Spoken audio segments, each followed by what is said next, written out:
Kunak Kamyato Levinis. Hindi ko kaya. Hinahamon ng Iran ang Estados Unidos na makialam habang libu-libong patay at puneraryang umaapaw sa Tehran. Kakaguhit lang ng Iranian Parliament ng isang pulang linya. Nagbabanta itong wasakin ang mga base ng United States kung makikialam si Pangulong Trump. Ilang oras matapos noon, ang Pangulo ng Iran mismo ay nanawagan ng digmaang sibil at inutusan ang kanyang mga taga-suporta na patayin ang mga nagpoprotesta. Pero sa kalsada, wala nang takot. Gumanti na ang mga nagpoprotesta at pinatay nila ang isang mataas na opisyal ng IRGC. Narito ang bagong balita sa karahasang sumiklab sa Iran. Mahigit 72 oras na, kaya mahigit 3 araw na, mula nang patayin ang internet sa Iran. At hindi pa rin bumabagal ang mga protesta, lalong nagiging mahirap makakuha ng mga detalye tungkol sa nangyayari sa loob ng bansa. Pero base sa mga video na nakukuha namin mula sa mga gumagamit ng Starlink, nakikita naming patuloy pa ring lumalabas ang mga nagpoprotesta gabi-gabi. Ito ay kahit na gumagamit na ng tunay na bala ang puwersa ng Iran at hayagang nananawagan ng kamatayan ang mga opisyal nito. Para sa sinumang nasa lansangan, nauunawaan ng mga nagpoprotesta na ito na ang pagkakataon, ngayon o kailanman. Dahil dito, biglang dumami ang pinapatay mula nang isara ang internet. Malaki pa rin ang diferensya ng mga ulat dahil sa blackout. Pero alam natin na libu-libo na ang namatay ngayon. Kaya kahapon, nakita natin ang ilang ulat na nagsasabing pinag-uusapan na ng United States ang mga posibleng paraan para makialam sa Iran. Di natin tiyak ang ibig sabihin nito. Pero malinaw na di natutuwa ang parlamento ng Iran sa mga usaping ito. Ngayon, nagbabanta na ang leader ng parlamento ng Iran sa mga base ng United States sa gitnang silangan. Pakinggan ninyo ito. May payo ako para sa ilusyonadong presidente ng Estados Unidos. Mag-ingat ka na ang mga payo na natatanggap mo tungkol sa pag-atake sa Iran ay hindi pareho ng mga consultation na ginamit mo noon para sabihing bumagsak na ang Mashhad. Gaya, para hindi ka magkamali ng calculation. Alamin mo na kung sakaling magkaroon ng pag-atake sa Iran, ang mga sinakop na lupa, Israel, pati na rin ang mga base militar ng United States sa rehiyon ay magiging lehitimong target namin. Hindi ko kaya.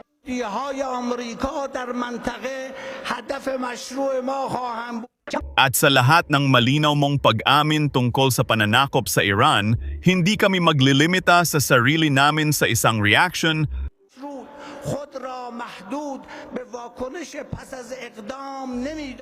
Aaksyon kami base sa mga palatandaan ng banta. Kailangan kong sabihin ito sa iyo at sa mga kaalyado mo dito para maiwasan ang maling kalkula. Kung hindi, huli na ang pagsisisi. Ang Diyos ang pinakadakila, ang Diyos ang pinakadakila. Kamatayan sa United States of America. Paalala lang, 2 araw pa lang mula nang makatanggap tayo ng ulat na humihingi ng political visa sa gobyerno ng Pransya ang pamilya ng taong ito. Gusto niya ng political asylum dahil sa mga nangyayari sa loob ng Iran. Tingnan ninyo ito. Ayon sa ulat, tinangkang kumuha ng visa ng pamilya ng tagapagsalita ng parlamento ng Iran sa tulong ng isang abogadong nasa Paris. Alam din natin na sinusubukan ng pamangkin ng dating Pangulo at ng ibang opisyal ng Iran na tumakas palabas ng bansa. Ngayon, sinusubukan ng tagapagsalita ng parlamento na magpasimula ng digmaan laban sa pinakamalakas na militar sa mundo. Isang ilusyon. Mukhang hindi lang siya ang may ganitong paniniwala. Isang opisyal ng Iran ang nagsabing dapat hulihin ng Iran si Pangulong Trump tulad ng pagkakahuli ng United States kay Maduro. At inuulit ko, matapos ang mga kamakailang pahayag ni Trump, anumang operasyon sa loob ng teritoryo ng United States ay tiyak na pinapayagan, lalo na laban sa mga opisyal ng Amerika at sa mga konektado sa kanila. Dapat gantihan ng Iran si Trump gaya ng ginawa niya kay Maduro. Kailangang managot si Trump sa ginawa niya bilang presidente o kahit tapos na ang termino. Personal kong inaasahan na mahuli na si Trump ngayon. Dito mahalagang tandaan na ilang beses na talagang sinubukan ng rehimeng Iranian na paslangin si Trump Noong nakaraang panahon ng eleksyon, sa eleksyon na naganap noong 2024, talagang sinikap ng Iran na siguraduhin na walang pagkakataon si Trump na tumakbo sa eleksyong iyon. Hindi na ako magugulat kung makialam ang United States sa mga protesta at tulungan ang mga nagpoprotesta mapatalsik ang rehimen. Kaya narito si General David Petraeus na nagpapaliwanag kung paano makikialam ang United States dahil maraming opsyon. Kahit ayaw ng United States magpadala ng sundalo sa lupa. Pakinggan ito. Maraming opsyon pwedeng magsimula sa diplomatiko at impormasyon. Ang pagdadala ng Starlink dish ay makakatulong sa kanilang communication sa isa't isa at sa labas ng mundo. Pwedeng ipataw ang iba't ibang ekonomikong parusa sa mga individual at sa kakayahan ng Iran mag-export ng langis. May mga makataong option. At pagkatapos, syempre, Maraming opsyong militar at ako rin ang dating commander ng United States Central Command. sakop ang mas malawak na gitnang silangan. Ito ang magiging Regional na Combatant Command. Na walang duda ay bumubuo ng mga listahan ng mga option para sa Pangulo at iba pang mga dapat magdesisyon. Maring may pag-atake sa punong tanggapan ng seguridad. Mga organisasyong marahas na pinipigil ang mga protesta ang mga demonstrasyong ito na pumapatay ng maraming tao. Maaari niyang targetin ang kakayahan nila sa misil na siyempre ay labis na nasira noong mga pag-atake ng Israel laban sa Iran at nagtapos sa isang operation ng United States. Malaking pambobomba rin. Sinusubukan nilang buuing muli ang mga arsenal ng misil na magiging kapaki-pakinabang. Maaaring mapigilan nito ang ilan sa mga ganting aksyon na maaaring ikabahala muli. Maraming iba't ibang aktibidad na hindi nangangailangan ng mga sundalo sa lupa. Marami sa mga ito ay maaaring gawin gamit ang mga unmanned system, cruise missile at iba pa. Alam nyo, delikado mag-cover ng protesta sa YouTube kasi madalas nilang i-restrict ang mga ganitong video. Kung maaari, tulungan kami sa pag-subscribe sa channel sa ibaba. Malaking bagay po ito ngayon. Kahapon, nakita natin sina CENTCOM commanders na humihiling kay Pangulong Trump ng dagdag oras. Ibig sabihin, kailangan pa nila ng oras para malaman kung paano sila makikialam o kung ano ang pwede nilang gawin sa loob ng Iran. Hindi natin alam eksakto kung ano ang pinag-uusapan nila, pero alam natin na humihingi sila ng dagdag na oras. At ngayon, may mga ulat tayong natatanggap na si Trump ay nakatakdang bigyan ng briefing sa Martes tungkol sa mga partikular na opsyon kung paano tutugon sa mga malawakang protesta sa loob ng Iran. Kaya sana ay magkaroon na tayo ng desisyon tungkol dyan sa lalong madaling panahon. Pero habang naghihintay tayo, mukhang nagpapatuloy pa rin ang massacre sa loob ng Iran. Gabi-gabi, libo-libong tao ang pinapatay ng mga puwersa ng seguridad. Tingnan ang video mula sa isang ospital sa Tehran, Iran. Sa screen, makikita ang mga idineklarang patay. Dinadala ang mga bangkay sa ospital gamit ang pickup truck. Sinasabihan ang mga tao na tingnan ang mga larawang ito sa television para malaman ang nangyari sa kanilang mahal sa buhay. Sa isang video na mga 6 na minuto ang haba, makikita natin na may hindi bababa sa 200 bangkay na ipinapakita. Meron lang tayo nito dahil sa Starlink. At gusto ko lang ipaalala, galing lang ito sa isang video sa isang rehiyon. Isipin mo ang ginagawa ng rehimen sa bansa. May mga salaysay mula sa mga doktor at mediko sa Iran na talagang kakilakilabot. Ayon sa isang mediko mula Tehran, may mga kabataang tinamaan ng bala sa ulo at puso. Dagdag pa ng doktor, nagdeklara na ng crisis mode ang isang ospital sa mata sa kabisera. Grabe ang sitwasyon dahil hindi na kayang itago o panatilihin ng mga morgue at ospital ang mga dumarating na bangkay. Kinukuha ng autoridad ang mga bangkay at ginagamit itong panakot o pangingikil sa mga pamilya na gustong mabawi ang mga ito. Humihingi sila ng 6 bilyong real o nasa $7,000 para mailabas ang mga bangkay para sa libing. Nakakatakot basahin ang ganitong balita. Ngayon, may mga komandante ng Iran na sa pambansang telebisyon ay inihahambing ang mga nagpoprotesta sa Islamic State of Iraq and Syria. Sinasabi nila na ang mga nagpoprotestang ito ay nararapat mamatay dahil sila raw ay mga purong kriminal. Pakinggan ninyo ito. Isang tunay na mapanirang kilusan ang pumasok sa eksena na may particular na organization at walang kinalaman sa mga protestang ito na naangkin na tama sila sa mga isyong pang-ekonomiya.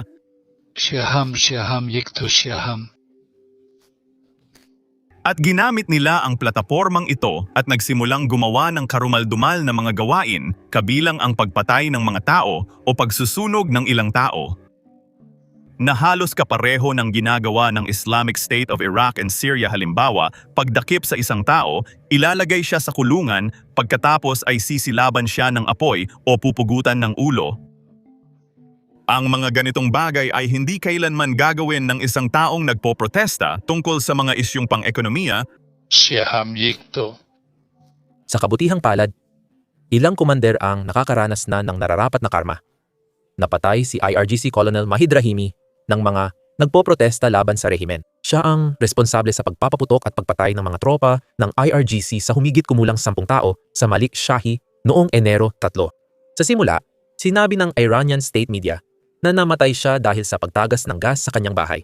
Ngayon, alam na ng mga nagpoprotesta ang kanyang tirahan at pinatay siya bilang ganti sa papel niya sa pagpatay ng 12-dosenang nagpoprotesta. Ngayon, nais kong ibahagi ang isa pang salaysay ng saksi tungkol sa kasalukuyang kalagayan sa Iran. Alam nating pinatay na ang internet, pero ang isang bagay na hindi masyadong pinag-uusapan ng mga tao ay ang katotohanan na pati ang mga flight na papasok at palabas ng Iran ay bumaba ng malaki. Kinansela ng lahat ng pangunahing airline, kasama ang sa gitnang silangan, ang kanilang mga naka-schedule na flight. Ang tanging mga international na flight na nagpapatuloy pa rin ay pinapatakbo ng mga Iranian na airline. At lumilipad sila papunta sa mga bansa sa gitnang silangan tulad ng Saudi Arabia, Dubai, Turkey at Pakistan. Ngayon, mukhang ganoon nga. Isang tao na kamakailan lang ay bumiyahe gamit ang isa sa mga flight na ito ang nagbahagi ng kanyang karanasan tungkol sa mga nangyayari. Nangyari ito matapos ipatupad ang internet shutdown. Kaya naman, talagang kakaiba ang pahayag na ito tungkol sa mga nangyayari. Kaya panoorin ninyo, nakipag-usap ako sa isang biyahero na umalis mula Iran. Ilang oras lang ang nakalipas.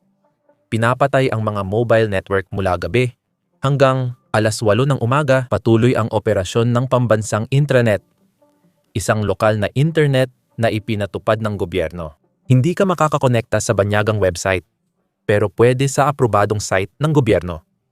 Sige, magpatuloy tayo. Walang paraan para tumawag sa labas ng bansa. Noong Huwebes, sobrang siksikan sa pangunahing kalsada na di mo makita ang simula at dulo ng tao. Noong Biyernes, mas marami pang tao.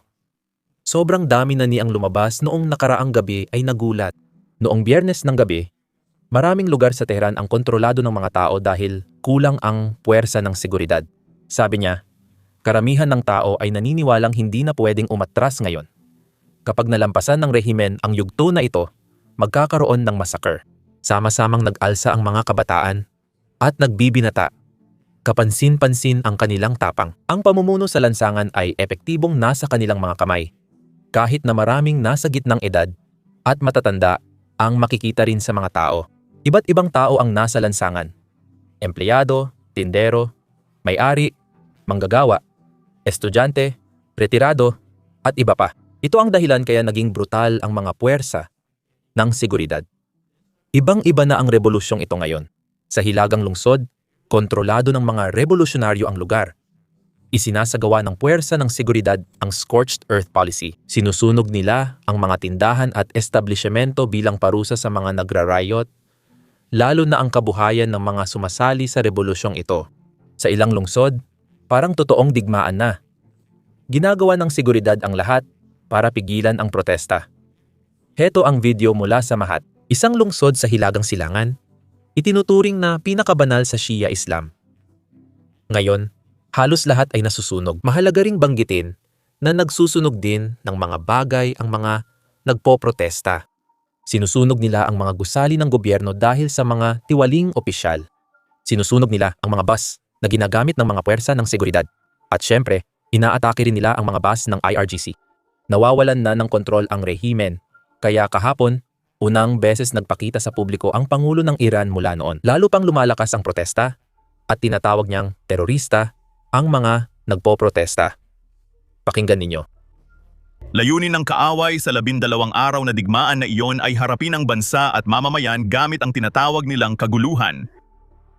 Ngayon sinusubukan nilang palalain ang mga ito, ang kaguluhan na may kaugnayan sa mga usaping pang-ekonomiya at mga hakbang na ginagawa natin. Nagsanay sila ng ilan sa loob at labas ng bansa. Nagpasok sila ng mga terorista sa bansa mula sa ibang bansa. Sinusunog nila ang mga mosque, sinunog nila ang bazaar at mga samahan sa mga mosque ng Rasht.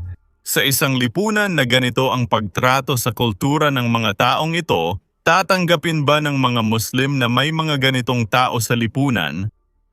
May nabaril sila at may ilan ding pinatay gamit ang malalakas na sandata. Ngayon dumating sila na may machine gun, sinilaban nila ang ilan, pinugutan ng ulo ang isa, sinunog pa ang iba. Kapag narinig mo ang balitang ito, hindi na mga tao ang mga ito, hindi sila kabilang Shaham. Isa ito sa mga pinakabobong argumento ng rehimeng Iranian. Sabi nila, walang tunay na Muslim ang sasali sa protesta dahil walang tunay na Muslim ang magsusunog ng moske. Sa totoo, ang gobyerno ang gumagamit ng mosque bilang base militar. Ang IRGC ay nag-ooperate mula sa mga mosque sa maraming lungsod. At iyan mismo ang dahilan kung bakit sinusunog ng publiko ang ilan sa mga mosque na ito. Bukod pa rito, ilang araw lang ang nakalipas, nakita natin ang mga kleriko at taong bahagi ng rehimen at relihiyosong teokrasya na nagsalita laban kay Khamenei, kaya hindi na talaga nila magagamit ang relihiyosong dahilan.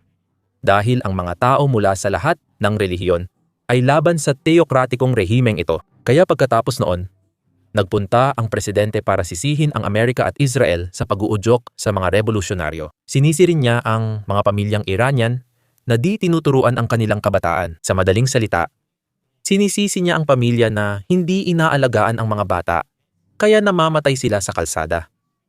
Pakinggan ito. Mga mahal naming kabataan, hinihiling namin na huwag kayong magpalinlang sa mga manggugulo at teroristang ito. Batay sa mga pagsusuring na buo ninyo sa inyong isipan, tama man o mali, sa mga pangyayaring naganap. Sa kasamaang palad, may ilang hindi kanais-nais na issue na lumitaw para sa ilang mga pamilya. Ipinapaabot ko ang aking pakikiramay sa lahat ng mga mahal sa buhay na iyon at sinusubukan naming malampasan ang paglalakbay na ito ng may pinakamababang pag-alala. Sinasabihan ko ang mga pamilya na turuan ang kanilang mga kabataan upang hindi sila masangkot sa mga terorista o manggugulo dahil sa kanilang mga alalahanin. Posible bang sunugin ang isang bangko sa isang gabi, sindihan ang mga truck ng bumbero, pampublikong transportasyon, mga moske, palengke at mga bahay ng tao? Anong klaseng protesta ito? Anong klaseng professional na paghahatid ito? Sino ang lumikha ng galit sa puso ng mga tao? Ang Amerika at Israel ay nandoon, tinuturuan sila ng leksyon. Tara na, nandito rin tayo. Yung mga parehong umatake sa bansang ito at pumatay sa ating mga kabataan at mga bata, sila rin ngayon ang nag-uutos sa kanila na gawin ito. Tayo kayo, sirain nyo yan, susunod kami sa inyo. Mga pamilya, pakiusap, huwag hayaang masangkot ang kabataan sa mga riot at teroristang pumapatay ng tao. Protesta, kailangan naming pakinggan ang inyong protesta, kailangan naming tugunan ang inyong mga hinaing. Mag-usap tayo, magkaisa tayo. Kung may desisyon ang United States Gov tungkol sa suporta sa mga nagproprotesta, i-update namin kayo. Kaya mag-subscribe sa ibaba. Ako si Sam at magkikita tayo sa susunod. Isa sa problema sa paggawa ng ganitong video na nagpapakita ng drone strike kahit walang nasasaktan na tao o sundalong Ruso. Sa video, madalas dinidemonetize o nililimitahan ng YouTube ang aming mga video. Nitong nakaraang linggo, 4 na video ukol sa digmaan ang na-demonetize ng YouTube. Ang pagpapakita ng mga drone strike o kahit footage mula sa frontlines ay hindi kaaya-aya para sa mga advertiser. Kaya nililimitahan ang mga video. Pero ito ang realidad ng makabagong digmaan. At ito ang digmaang nilalabanan at sinusubukang malampasan ng mga Ukrainyano. Naniniwala kami na mahalagang talakayin ito. Kaya inilunsad namin ang platapormang Business Basics na ginawa namin mula simula ng walang limitasyon. Hindi namin kailangang i-blur ang aming drone strike. Hindi namin kailangang i-blur ang mga footage sa frontline. At hindi rin namin kailangang i-blur ang pagkasira ng mga bus ng himpapawid ng Russia. Bukod pa rito, wala talaga kaming pinapatakbong mga ads sa site. Sa ganung paraan, hindi namin kailangang i-censor ang sarili namin dahil lang hindi masaya ang mga advertisers sa mga tinatalakay namin. Hindi namin pinopondohan ang site gamit ang mga ad Pinopondohan namin ito sa pamamagitan ng inyong suporta. Kaya kung isa ka sa mga taong interesado sa ganitong uri ng balita at gusto mong mapanood ang mga video namin ng walang censorship at makakuha ng mga bonus na content na hindi talaga namin pwedeng i-upload dito sa YouTube, siguradong sumali ka sa amin sa basicsinsider.com. Pwede mong i-click ang link sa description o i-scan ang QR code sa screen. Kapag sumali ka, mapapanood mo lahat ng uploaded at future videos namin. Bukod pa dyan, susuportahan mo ang coverage namin at ang channel namin, kaya maraming salamat. Ako nga pala si Sam at magkikita tayo sa susunod.